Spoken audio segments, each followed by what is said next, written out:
Welcome to LOA Today. I'm Walt Thiessen. With me today is abundance teacher and money coach, Jody Lynn Craven. This is your daily dose of happy. We are so happy you decided to join us today.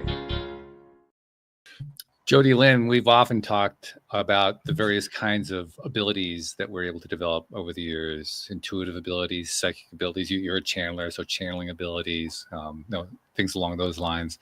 And it's always fun when we have those conversations around those topics, because who knows what's going to come out of them, right? I mean, it's always going to be different every time. Yeah.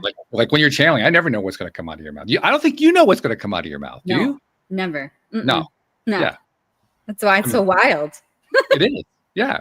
And it's fun and it's intriguing and it keeps things going. So yeah, we're going to experience that today because we have somebody who is an expert on intuition, and not only being intuitive, but also helping other people to develop their own intuition. Her name is Anna Quigley. She's a transformational coach and mentor, and she's here to not only share that with us, but to basically tell us the story of how she got there. And we want to hear it. So Anna, welcome to the program. How are you today? Oh, I'm doing fantastic. Thank you. Good to talk to both of you. We're glad to have you. So tell us a little story. How did you get to be Anna Quigley today? Oh. How long do we have? I've been a seeker. And I think early on in my life, I just kind of knew there was something that I was supposed to be doing, and I didn't have a clue. There was a lot of angst around that. And at the same time, like high school, early in college, I was terrified about making a wrong decision. I thought, I honestly think it comes back to my loving the poem, The Road Not Taken, because I took it too literally. You go this way, that's it. You're on that path, until I finally realized that I have the agency. I can just shift. I can, if I don't like this path, either turn around or just cut across and take a different road, create a whole new direction. And that was really empowering. That was, I think, the beginning. Yeah, well, when you find out that you aren't locked in, that's always a good feeling. Yeah, exactly. Very powerful. It's like, no, I have control. I have agency over what I do. I'm not locked into something. So that was huge. And then I started a lot of spiritual study, world religions, and looking at all of the possibilities. And I started to learn about intuition and tapping into the power of that. And it was like, wow, why didn't I know about this sooner? It just, this guidance that I have found I can always count on. I've tested it. I'm a little bit of a skeptic, or was then, not now. And I thought, let's see if this is really real. And I had some amazing experiences with like, oh yeah, okay. I'm really onto something good here. Okay, like give us you can't just leave it hanging there. I mean, come on, that's not fair. I thought that might get you, Walt. It's the silliest thing, but there's, there's no large or small when it comes to this kind of thing. You both know that. And I wanted a belt, and I thought, okay, I want a particular color, this particular style. It was popular at the time. And I thought, okay, let me ask my intuition. Where do I go to find this? Dumb, right? Just silly little nonsense thing. And I knew of a shop across town, like 20 minutes across town. I thought, okay, I knew they had a lot, but there were 10 places in between. And I thought, okay, I'm going to stop. And I stopped at every single one, and nobody had the exact product, the exact belt that I wanted. So I finally got to the shop, and I looked around, and they didn't have it either. And I thought, okay, let me look one more time. And I dug around, and I thought, oh, well, I tried. This was a test, and now I know. And as I started walking out the door, I got near the checkout counter, and my little voice, the intuition said, just ask.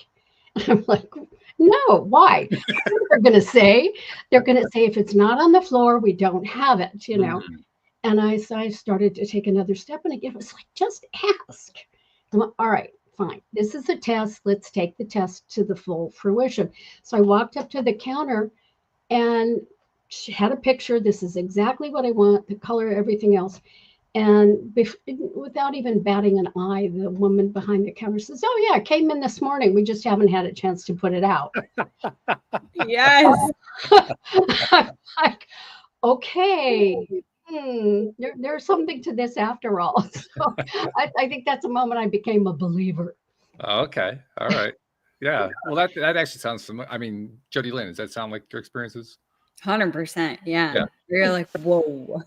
Yeah, really well. Yeah, exactly. And it's like, how does it happen like this? So I love when instances like that happen because it just keeps reconfirming and it makes it fun, actually. It does Well, it's also it's not fun during, but it's fun afterward when you look back on those instances where every step along the way you said, no, this isn't going to work.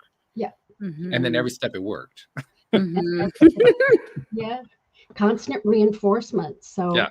yeah, at some point, and that's one of the things that I teach my clients or offer my clients is like a tracking sheet, even because we don't pay attention. It's like, oh yeah, oh that guided me here, or that guided me there, and you kind of forget, and it builds confidence, it builds faith, and yeah, this is real. This is real. And it breaks down barriers. I mean, speaking for myself, there was an instance that I had recently where I knew I wanted a particular thing, and I knew where it could be, but I knew the odds were also against it.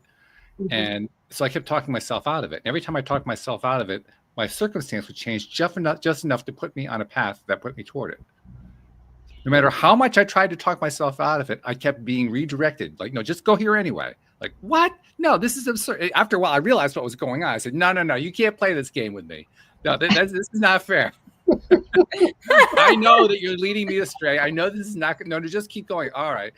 Oh, but this is a waste of time. Why am I doing this? And of course, it was right there. That's so funny. That's the exact same feeling I had that time. It's like, come on, this isn't going to work. This isn't real.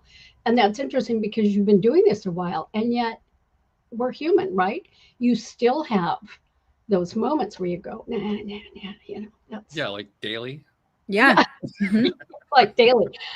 Can I tell a tale on myself? Because this was a good list. This not too long ago, a couple of months ago, and I've been studying this, working on this, teaching this for years. But I was coming home from an acupuncture session, and I was just all blissed and zoned out. And I'm going to take a back road, lots of trees by a golf course. It's much more relaxing. I didn't want to take the freeway, but I got close to the freeway, and that little voice is like, "Take the freeway." I'm like, it kind of startled me because I was really in this relaxed state of mind, and I'm like, no. No, we're going this way. The rational mind is, it's like, no. So, I didn't take the freeway, and I went about a block and a half past, and again, louder. It's like, turn around, take the freeway. I hate turning around. I hate seriously, it's one of my things, it's like, no, that's a waste. The rational mind can be a bully. And it was like, no, we had a plan. We're going this way. And I thought, okay, I ignored it twice. Not once, twice. That's how silly I was. And I turned a corner about a quarter of a mile later and ran into major construction on the road. And, it was probably a half an hour delayed in getting home. Not what I had planned, but I laughed. I had to laugh at myself because you know better. And look what you did, But what I liked about that, because it's given me such a good teaching lesson, is that's often how it is. And you two both know, when you listen to your intuition and follow it, maybe nothing happens. It could just be a neutral thing. I could have gotten home safely, easily, quickly, faster, and not really known what I missed. It's only when we don't listen to it that we find, oh yeah, that's why. That's why it was guiding me here. Well, there are rare occasions. I mean, not often, but there are rare occasions where I do find out what it was that I missed by taking the right route. Sometimes, yes, and sometimes we have in North Carolina. My sister was a lead in a play, and so I had to go down to see her. It was the first time she'd ever gotten the starring role. So I'm driving in. This is in southwestern North Carolina, near the South Carolina border. Okay. And I'm driving along main highway there. It's an interstate highway. And I wasn't even planning to get my GPS out because I wasn't really close enough yet to need it. But I got this really strong feeling, get the GPS out. So I got the GPS out and started, and it instantly said, take this exit. I said, okay. So I took the exit, and within 3 minutes, I found myself paralleling the interstate highway jam-packed for like 20 miles. I said, oh, that's why. Okay. I know. Don't you hate that you're human sometimes? It's like, you know. Well, I just love that I actually got the feedback that told me why it worked. I mean, most of the time you don't get the feedback. That time I actually got like, oh, wow, that was actually worthwhile. Who knew? Yeah. And that's true. Most of the time we don't know. You know, That's right. something wonderful can happen, or you can avoid something that you realize. But Yeah. most of the time, it's it's something neutral. Maybe you find a great restaurant or connect with somebody you've been thinking about. But it helps me run Saturday errands and stop, Mm. save trips, and it's just there's no big or small with it. That's what's so Yeah, that's true. amazing. It can be mundane. It can be really, really boringly mundane. Well, I mean, like, I actually had an example of that today. I'm currently working on a coding project. I'm believe it or not, I'm trying to create my own local AI on my local computer. wow. And there's a whole lot of programming involved in that. And with programming kind of sounds really cool because it sounds like you're writing all this code. That's Mhm. probably about 3% of the time. The rest of it is testing and breaking, which is really boring. Really just tediously boring. And the testing breaking part had been going on now for almost 4 weeks since the last time I got to actually play with it a little bit Wow. and see how it all worked out. And I got up today, it's like, oh God, another day of testing and breaking. I mean, another day of just plug it in, wait, broke, try this, plug it in. I didn't know how much more I could handle of it. I said, just do it anyway. Something's going to be different today. And about 2 or 3 hours before the show today, the test stopped breaking. Hmm. What? That's not the way programming works. I actually finished this portion of the project. That's But I didn't know amazing. it was coming. That's All I knew was just go with it. Just go with it. Mhm. That was all I knew. I love that you use that language because it does seem like that. It's not logical, but just do it. Just do it anyway. Just Yeah. listen. Just pay attention. Yeah. Why are you It's like, why are you questioning this? You know better. And still we do. And then when it actually Human. came out right, it was a shock. Like, Mhm. oh, is that supposed to happen? That's fantastic. That's fantastic. Yeah. I love it. I love it. It's not all that. Well, I refer to the channeling that you do, Jody Lane. I mean, it's not all that different from when you're channeling, right? Because you don't. I mean, we talked about that before. You don't really know what's going to come out, but you also have to be willing to just let it come out and Mhm. let it get past that little filter in your head that says, "What the hell am I saying?" Exactly. Yeah. Like, especially with my channel, it's very in depth. And there's a lot of language that I don't use on a normal basis. So when I channel, like I just say the words. I've gotten over it. Just say the things. And then I am like, did that make any sense? Did I use the right word? Was it English?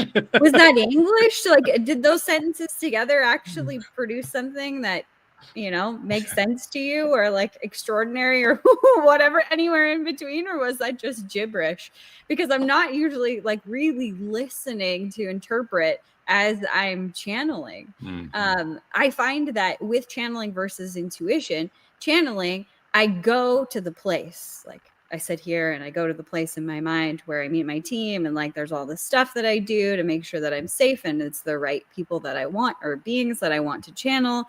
And there's like a purpose and there's a conversation. Like, we're going to have a chat, like just like you call up your buddy on the phone. Mhm. Whereas intuition, it's more subtle and unexpected a lot of times, or that's how I've experienced it. And that almost is a little bit harder to manage too, because it comes up and then you're like, I don't know. I don't know. And sometimes it's so small, but it's leading you in that direction. Like, I find it's easy for me to do errands while I'm listening to my intuition, like which direction to go. Like, that's, no one's going to die. Nothing bad is really going to happen if I go left versus right. Like, how bad could it be if I follow this road? Right? Or I don't follow this road. But when it's something like bigger, and I'd love for you to speak to this, Anna, when it's something bigger for me, like if I'm like planning my life, my purpose, like what's next for Jody Lynn Craven? Yeah. my intuition would be like, all right, turn left. I'm like, what do you mean turn left? Like, I'm not even driving. Like, what does that even mean? How do I, what? It's harder for me to follow the small, like seemingly insignificant, but on the back end, very significant steps that the intuition like comes up with, like, oh, you should do this. I'm like, how's that going to get me there? Like, I love that, because it's true. It's like, it's so insignificant, little, and I'm not a medium or a channel that way, but I did a mastermind for years, and a spiritual mastermind, and I get to the point where I was doing the affirmations and what it was that I wanted to bring about in my life, and it was like channeling, because I just kind of opened up some portal in my spirit or something, and all this stuff started coming out, and my mastermind partner says, you got to start recording this.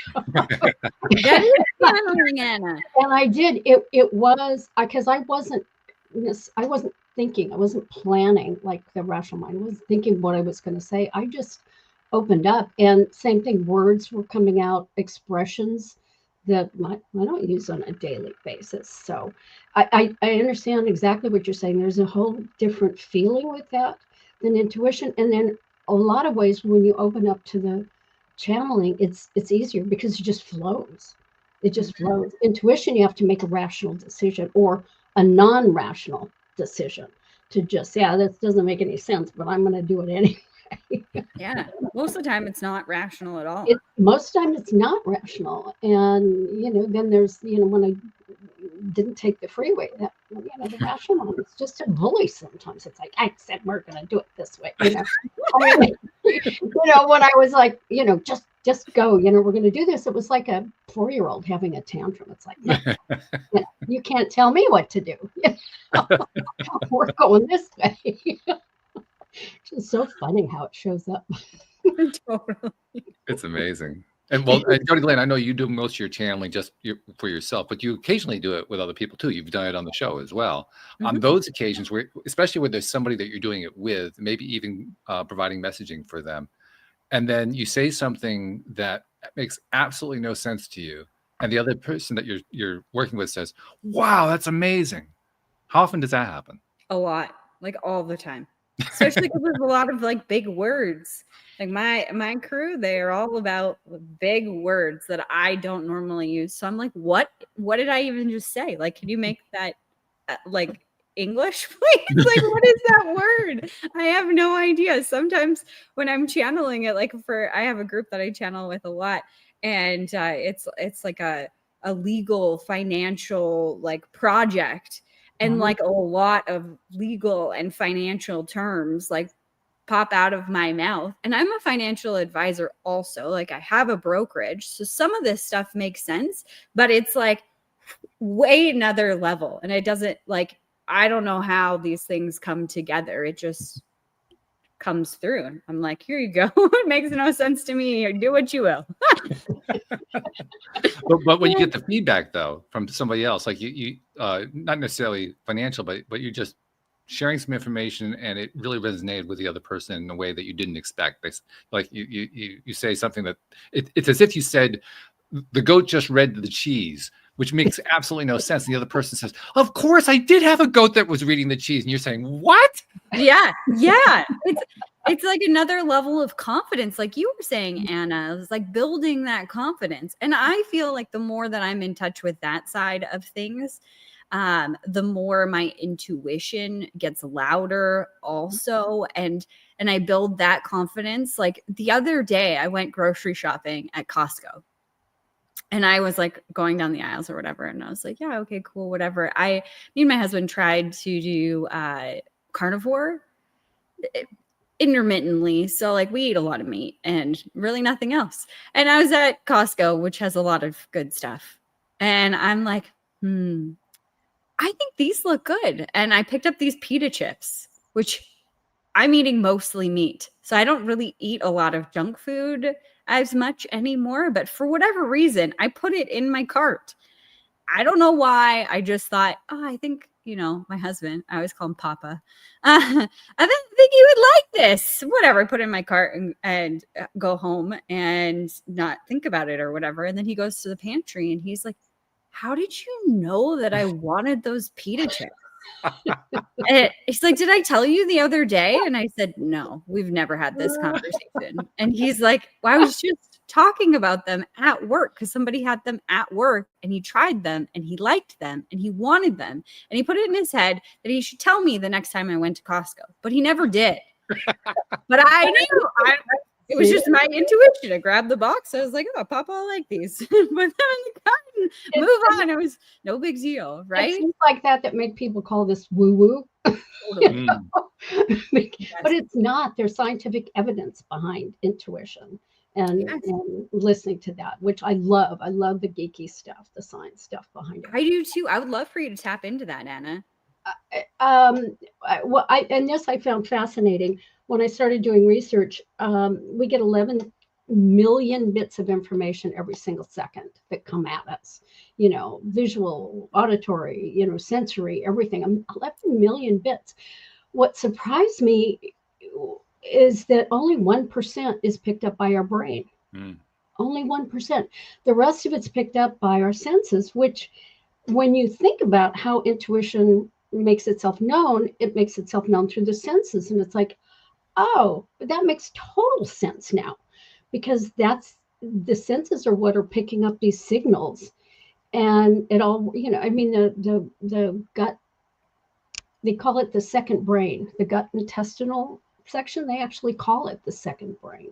It's that strongly connected, and it's just fascinating. So when you think that, we get these little auditory messages, or you see a repetitive sign regularly, or, if somebody tells me about a book I need to read, like 2 or 3 people in a row, I go, okay, go buy that book because there's something in there for me.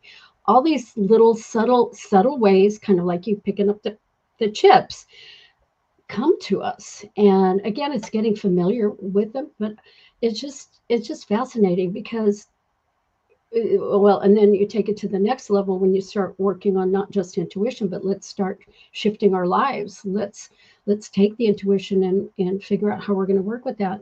You start with sensory imagination, and you literally are reprogramming, you're re-engineering your brain by by using power language and visualizing what you want, but in detail and clarity, not just, I'd like a new house, or, I'm not happy with my job. But when you talk about, okay, the house I want is this big, and this is where it is, and this is what the backyard looks like, and you feel your feet on the grass, and the more of your senses, the more of all of your senses you can use in creating that visualization, you're reprogramming your brain. It goes, oh, okay, that's what we want today. That's what we're going to bring. That's what we're going to show up. It's so cool. I just love the way it works. It is cool. It's also a little bit disorienting at first. At least it was for me. I don't know about you ladies, but for me, it was very disorienting, in part because I was a perpetual planner. I mean, I could plan anything literally to death. Like never taking any actual steps, just planning. Continuous planning, everlasting planning. I have a little bit of that too, Walt, so I get you on that. You know that one, okay. Yeah, I do. Well, in the process of being that everlasting planner, one of the reasons that I would do that is because I was really shook up a lot of the time about, well, how am I going to get there? How is this going to happen? I have to make this happen somehow. I mean, okay, law of attraction. I put out there what I want, but I got to do something. I mean, the action piece is an important piece. Critical. I just never got to it because I kept planning all the time.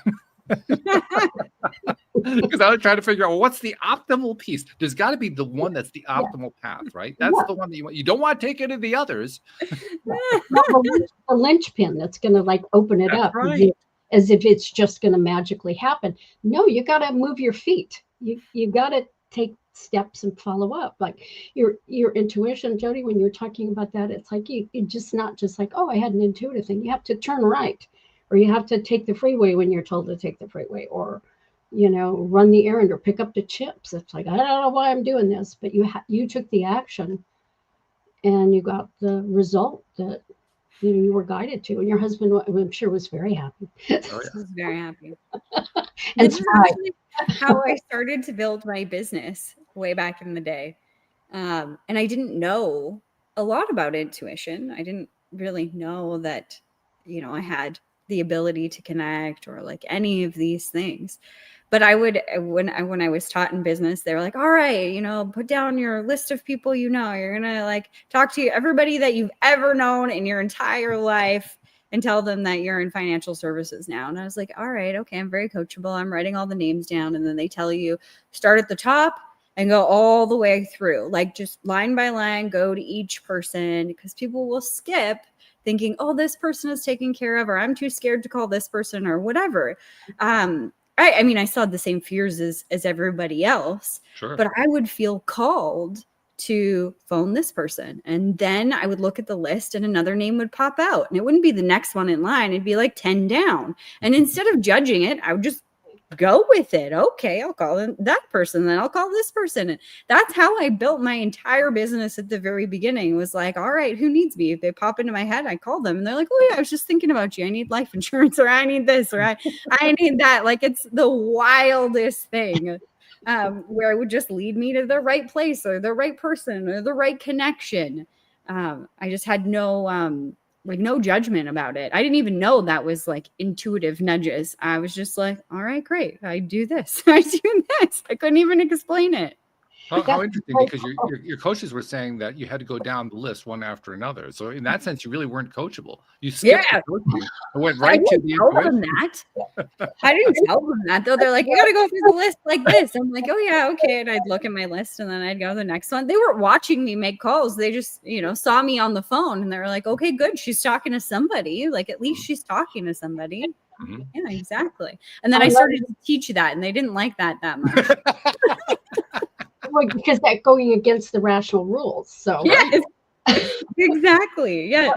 I love that you said that I had no judgment. You had no judgment. It's like, yeah, it's the judgment's that stupid rational, not stupid, because the rational mind is good. It helps us with a lot, but it blocks us from all of that. And it, you were just naturally, intuitively following that, which is amazing, and not having judgment. That's a huge point. That's a great point. It's like, you don't have to, why am I doing this? The questioning, like, while you were talking about doing, and like I did, that doesn't make any sense. Why the heck am I doing this? Just no judgment, just okay. But that's what comes with getting familiar and practicing and getting to trust it. I mean, that's the first step, is like, okay. In fact, it's even in the movies.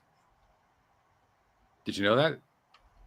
There's a scene in one of the Harry Potter movies. I don't know if you know the Harry Potter franchise, but one of the characters is Professor Trelawney, who's this really, she is supposedly a seer who really has a lot of trouble getting the seeing right and has a tendency to predict everybody's death all the time. So she's got this little side to her, and nobody believes her. Nobody gives her any credibility except for Professor Dumbledore. He's the only one. Professor Dumbledore believes in her because she got one prophecy right. It was a prophecy about Voldemort. Other than that, nobody else believed. Well, at one point in one of the movies, she's laying out a tarot layout on a table. And the tarot layout is mimicking the entire Harry Potter story, including Dumbledore being thrown off the tower. Wow. And she gets that as the top card and she says, well, that can't be right. And she pulls all the cards together and reshuffles them to start all over because that was the wrong reading. She didn't believe her own reading. Wow. Star Wars, the same thing. I have an example from the first Star Wars, or the first one that was out, not in the series.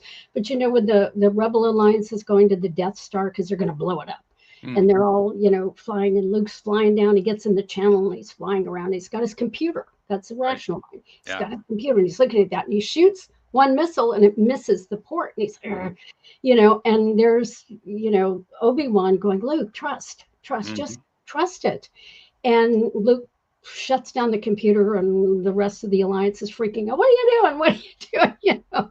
Stop it. And he just like, okay, let the force is intuition. The force is intuition. And he's like, okay, shuts the computer down, hits the thing, flies off, and the Death Star blows up. That's like, that's Obi-Wan and the force. That's intuition. It's in so many movies. Always. Yeah.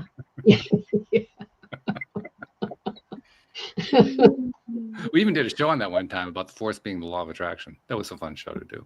Yeah, it's such a clear example. I mean, there's so many things like that. And it's like, let the force, then you go to Yoda and all of that. It's just pretty amazing stuff.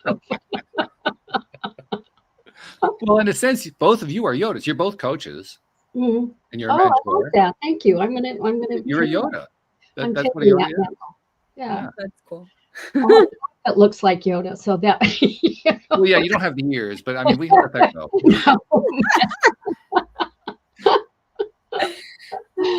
If you ever want to back out, you could say, "I just don't have the ears for it." Yeah. But that's any of us that are coaching and sharing our knowledge, I mean, whatever it is, whether it's institutional knowledge or just centuries of information, life lessons that you share. That's what we are. We're teachers.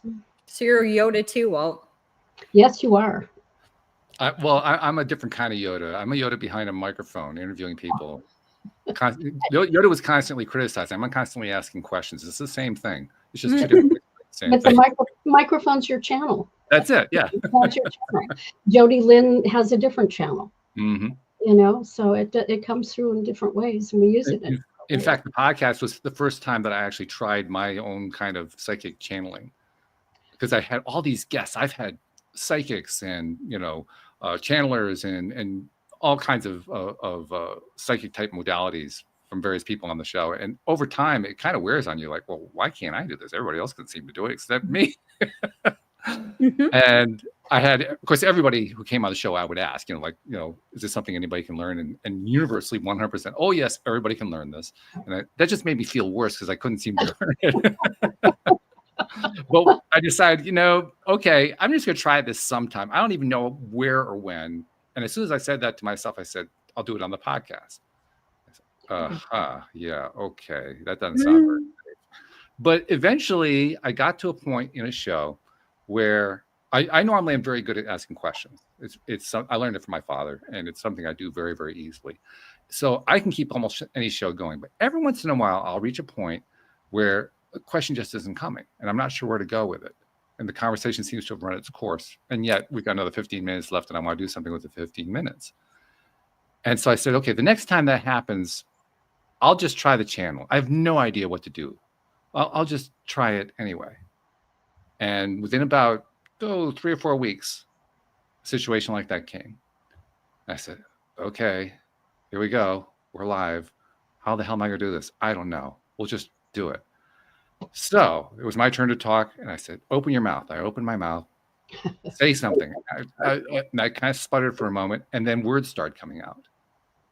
And it was that same thing. The voice in the back of my head was saying, what the hell am I saying? Does any of this make sense? Is this even English? Is it structured? Does it make any kind of cognitive focus at all? It was the only time, Anna, that I've ever listened to my own episode. I don't listen to my own episodes. I had to listen to that one to find out if the damn thing made any sense. That's just what Jody was saying. It's like, what? And it was astonishing because it was brilliant. Yeah. So good. Smarter than if we're rationally trying to come up with a language, at least in my experience it is. I mean, I actually found a different way to be intimidated. Before I was intimidated about trying to do it. Now I was intimidated by what was coming out. So funny. So yeah, it's quite an experience the first time you actually allow yourself to break through. And I can't say I do it regularly and routinely, but I have been doing it in little steps. Incrementalism is my favorite way to do things. So every once in a while, I'll allow myself to do a little test, a little bit here, a little bit there, and then long gaps in between because that doesn't feel safe to do it too often. As opposed to Jody Lynn, who does it like every day. I was going to ask, what's keeping you from doing it more often? You said you're just doing it in little pieces. There's some level of discomfort in fear. Opening up. Fear. Okay. Pure fear. Let's be perfectly honest. It's fear. What if I screw up? What if I get it wrong? What if I'm stupid? What if somebody's seeing me? Yeah. All the things. All of that. Yeah. And so what? But so what doesn't have anything to do with it? I'm afraid.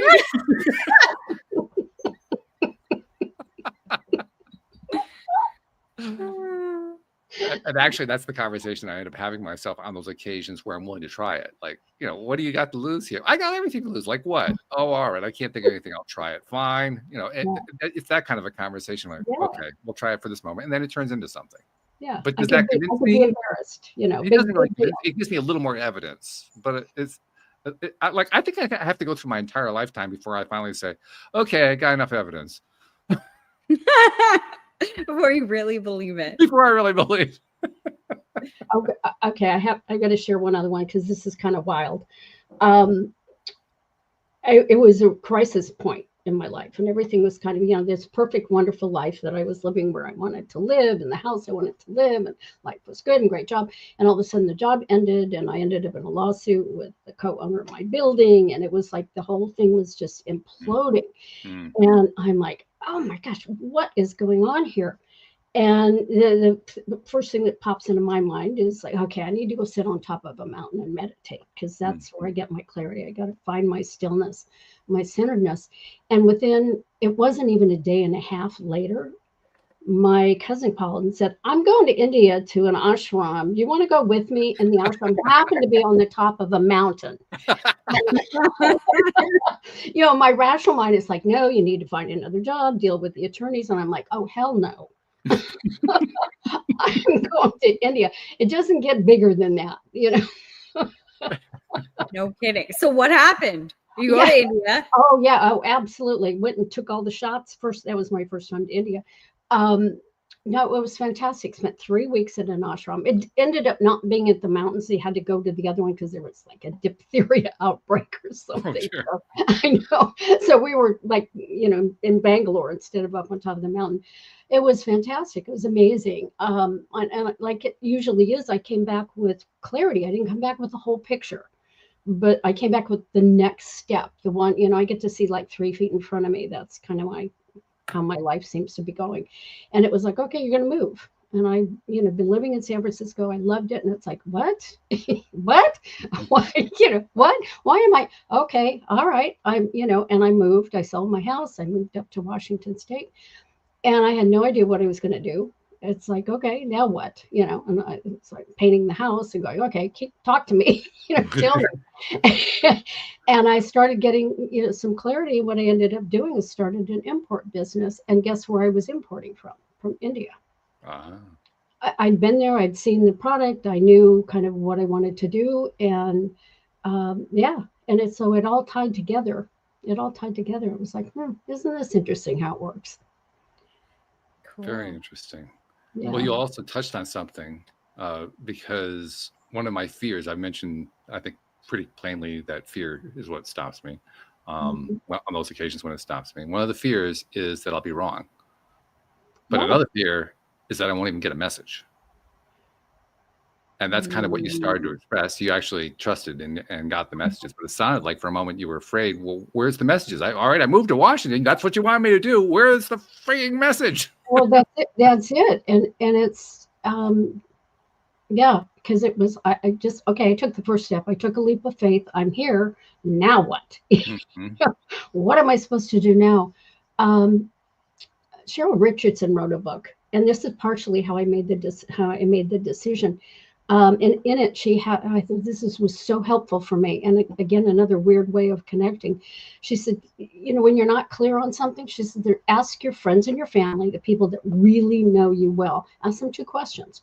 First, what do you think I love? What do you think I love?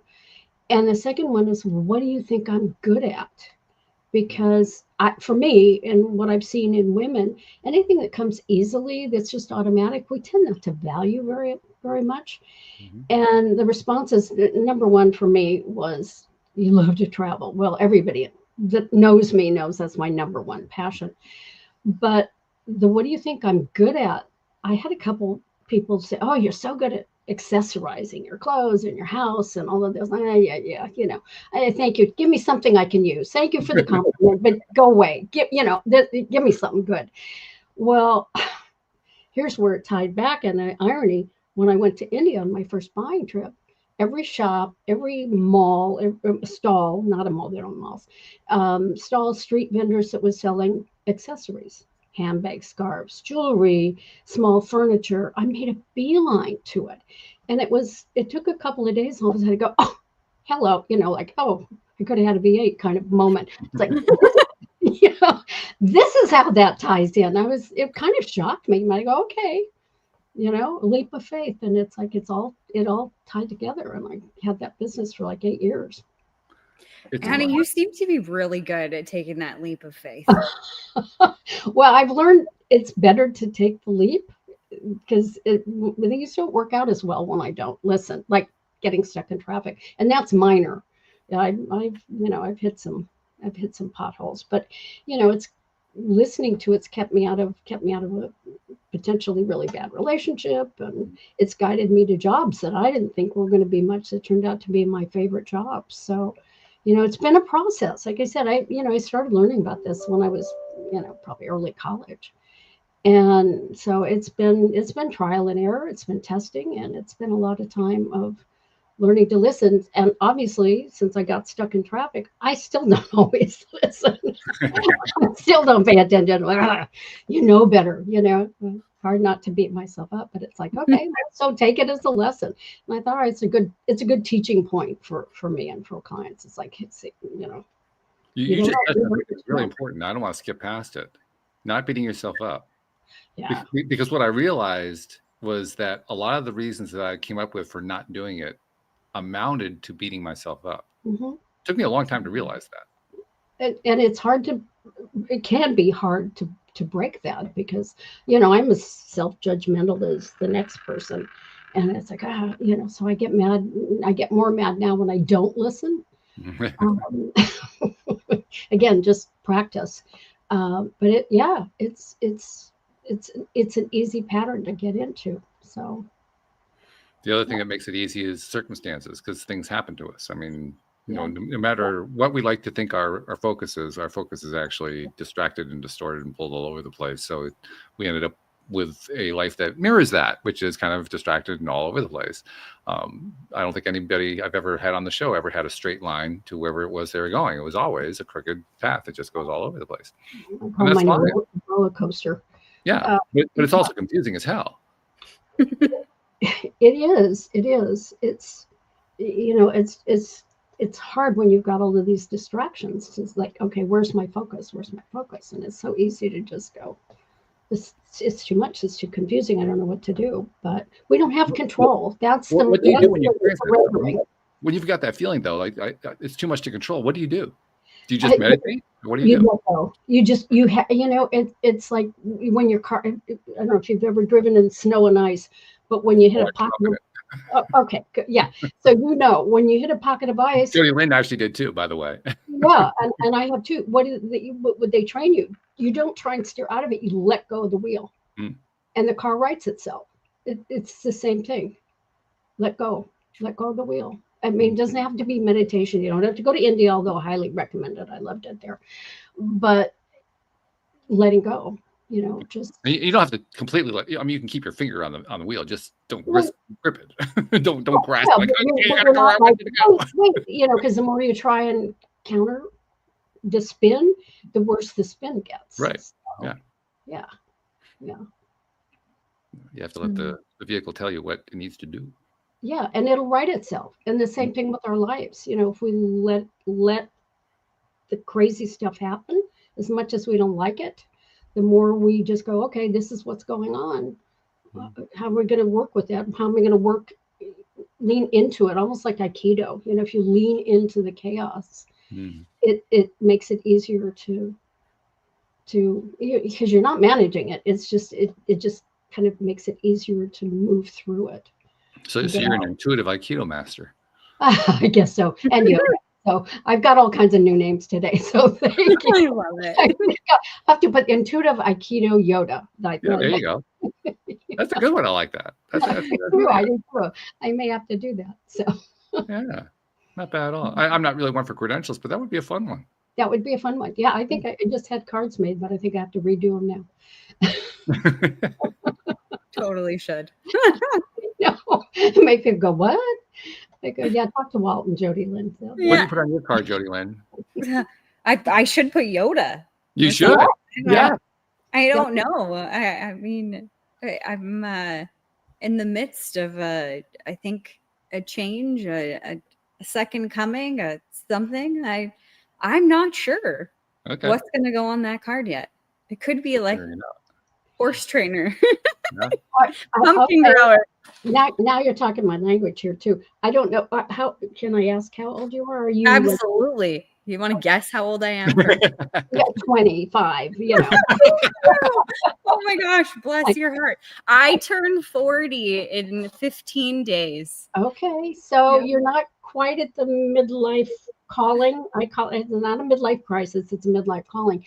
But I also have a client who's like in her late 30s too. So, but it's oftentimes that midpoint that it's like, oh, there's something's stirring, something else is coming, something's, I don't know what it is, but it's moving you to that, the second half of your life.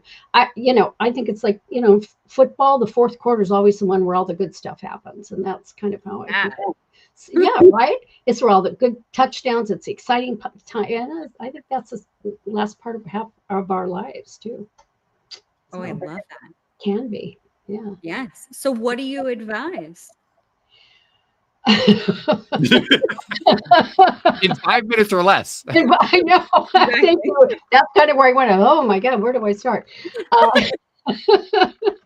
Sorry for putting you on the spot. Yeah, I know. Yeah, thank you for that very much, Jody. It starts with learning to recognize intuition. I mean, we all have it, right? It's innate. I call it our internal guidance system, our GPS, God positioning system. I use all of those terms. But so many of us don't listen to it. So that's where I start, is I figure out what's going on with my clients and where they are. And if they're not familiar with doing that, it's practice. It's like, like you've been doing.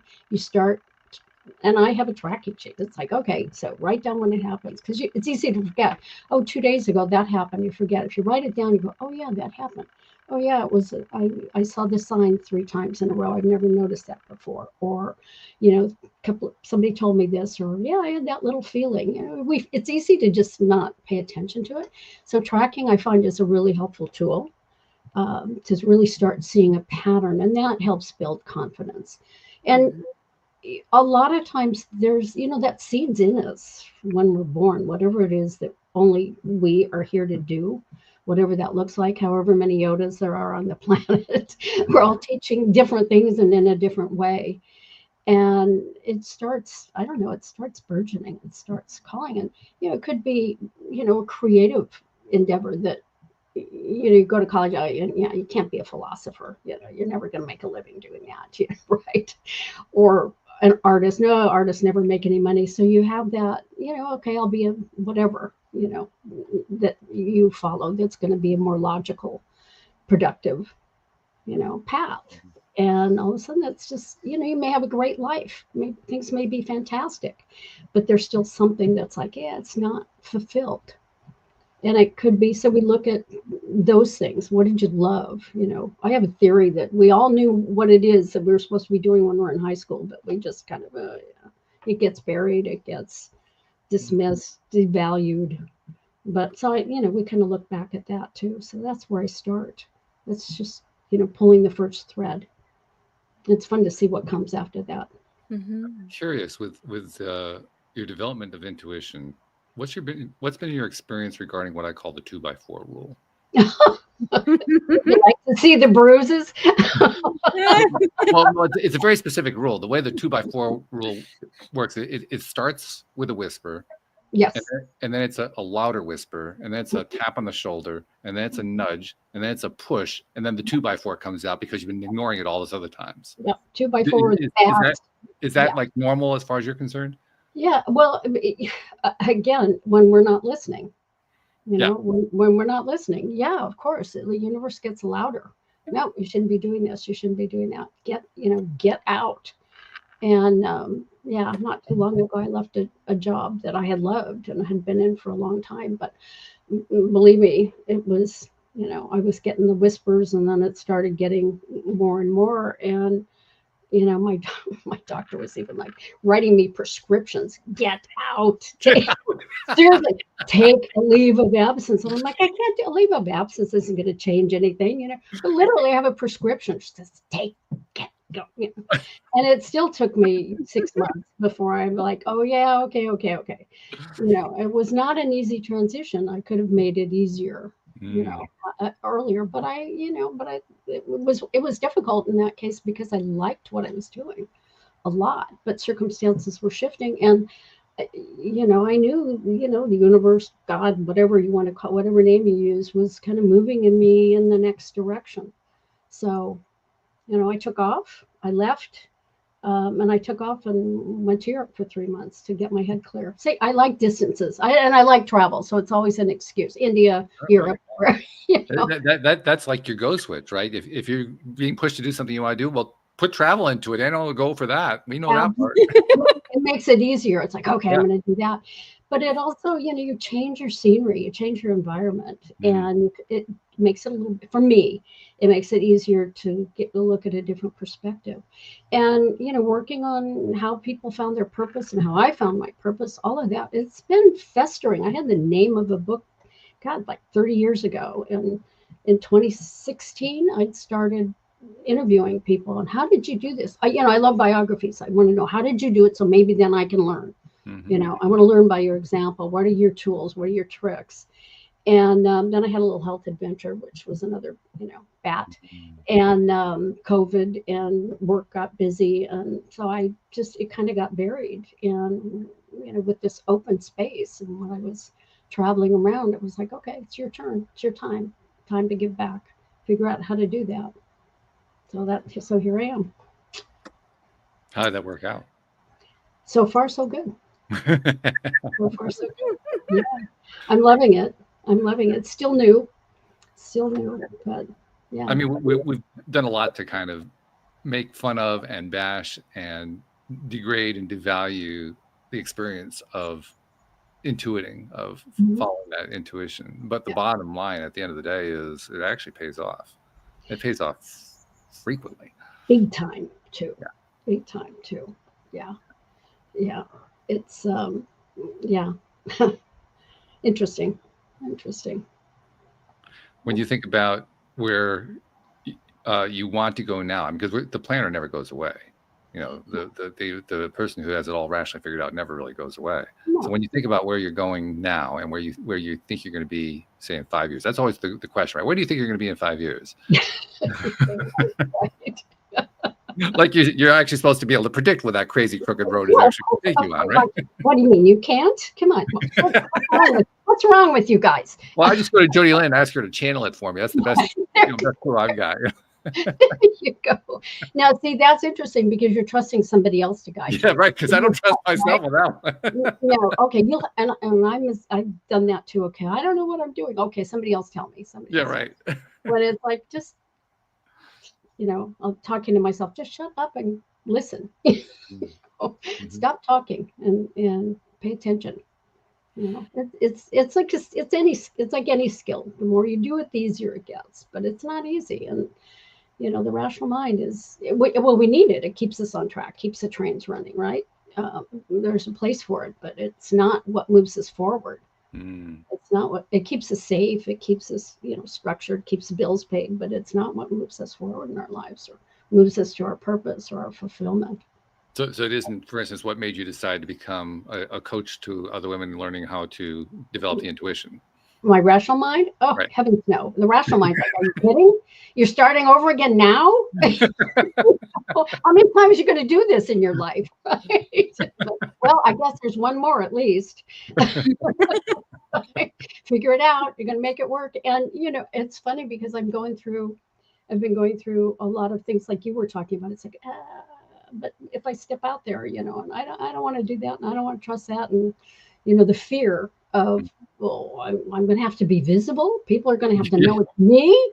No, seriously. And I have to admit that I'm doing this crazy thing. It totally. And it's like, I don't want anybody I used to work with to know what I'm doing. I'm like, it's not like it's embarrassing. It's wonderful. I love it. But those are some of the things that I've had to work through to do this, because my rational mind's like, are you crazy? what are you doing? And it's like, nope. That's where we need the inspiration of a Jody Lynn who says, well, I'm just going to go with that name. I mean, heck with those 10. I'm going for this one. Yeah. Why not? I'm getting the chips. I don't care why. I don't know. It's not always like that for me. I do have those things like, I don't want them to see this. I'm afraid of being seen. Yeah. All those things come up. The meaningless things are very easy for me to be like, oh yeah, whatever, I don't really care. Or like somebody popping in my head and calling them, I don't have any attachment to that. It's typically the bigger things where I'm like, we really care about. This is me jumping off a cliff. Yeah. Are you ready? Okay. Who put the cliff there? Yeah. Why is there a cliff now? Why couldn't it be like some pillows or Right. I don't know. I want to know there's a nice pool down below that I can land in. Yeah. Well, most of the time my logical mind is like, there's no pool. It's just jagged rocks. Good luck to you. You're going to die. And that's how it feels. But I love the way you said meaningless. Yeah. I mean, really emphasizing it's like, there isn't any meaning there. It's like, No. just jump. Just I'm afraid of heights. So, standing on that cliff is like, maybe not.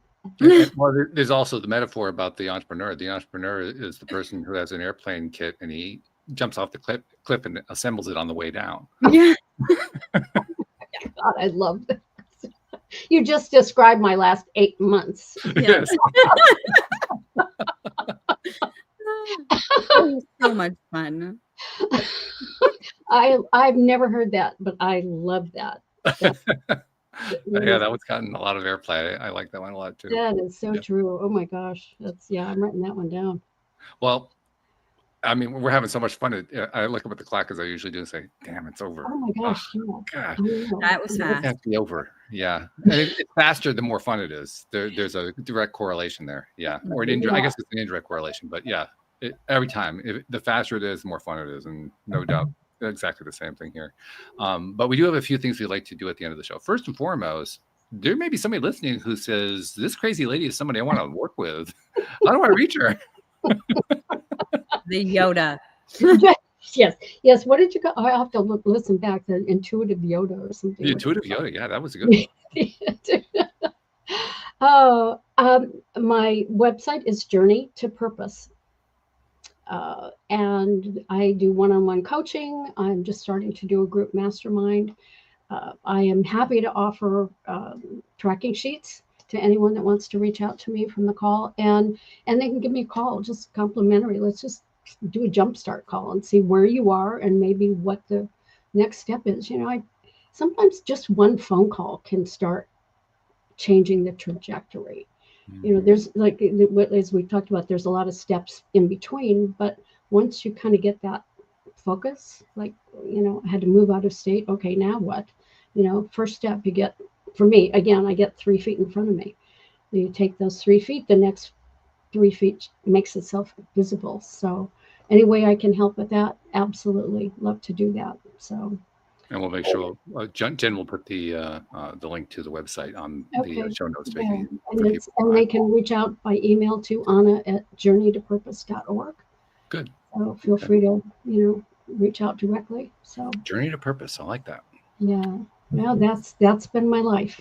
Yeah, that's good. Been my life. So yeah. Second thing we like to do is I like to turn to Jody Lynn and have her kind of tie the whole thing together with a bow on top. Because first of all, because she's so damn good at it. And second of all, because it really ties the whole thing together. So how are you tying it together today, Jody Lynn? Oh, in a world full of control freaks, myself included. Thank you, Anna, for the reminder of a secret weapon that we have available. When we look from a logical perspective, some things that you said that really were like the ringing bell of coming home to myself in this conversation. 11 million bits in every second, and we process 1%. But that we process 1% through our brain. exactly. We process 1% through our brain. The logical side that seems to know an answer to everything only has 1% of the picture. What a beautiful reminder that there is 99% that we can tap into, this knowledge, this wisdom from ourselves, from the world that is around us, from the ether, simply by activating our intuition, by following the calling, by going where we're led, and literally letting go of the steering wheel. Jesus, take the wheel. Yeah, It automatically corrects. that's right. The car corrects, and we're on the right path yet again. If we can simply let go of that control and really understand that the logical mind only has 1% of the puzzle piece to this divine timing and to this walk that we're all on of our purpose. So thank you for that beautiful reminder of our own secret weapon that we carry with us every single day, because it is a game changer, and how the world would change, how we would change if we were to just listen, even just 10% more than we do right now. So thank you, Anna. And in doing that, we really are changing the world. We are changing the world around us with that. And thank you for the reminder on that song. I think that's got to be my theme song. Jesus, take the wheel. Yeah. I love it. Well, that leads very nicely into the third thing that we do to finish up every episode. The final thing that we do, something I started a few years ago when I noticed we're living in the 21st century, and so it changes the way everything works. We're able to do these wonderful podcasts where we're in different parts of the country or in a different country like Jody Lynn, and it's like, it's nothing, it's no big deal. 30 years ago you had to do a long distance phone call and you couldn't get any video. Now it's like, oh my God, it's everywhere. So you have that, and then you have all the different ways that we're able to, we can do blogs, we can do podcasts, we can write books, we can do all kinds of stuff that just wasn't even available to us 30 years ago. But along with that is the marketing that kind of goes along with that. Marketing now today is, well, here's my stuff, I'm going to put it out there, and if you like any of it, let's talk, or you can buy my book or something like that. But for the most part, it's just putting all this stuff out and putting it out to, very often we don't even know where. Maybe nobody's going to read it, we think, and yet somebody reads it, or they listen to it, or they watch it or something, and then they get something out of it, and we never hear about it. And I think, well, wait a minute, we should get credit for that. So, Anna, on behalf of those people you've never met and never seen, never will meet, never will see, who you've been helping in ways you didn't even know about, just by putting this stuff out there, on their behalf, thank you for what you're doing. I love that. Because you're making a difference in this world. I love that. Back at both of you too. Yeah. Oh, thanks. A group of Yodas, a trio of Yodas here. That's right. So thank you very much. Thank you, podcast listeners everywhere. We will see you all next time here on LOA Today. Goodbye, everybody. Fantastic.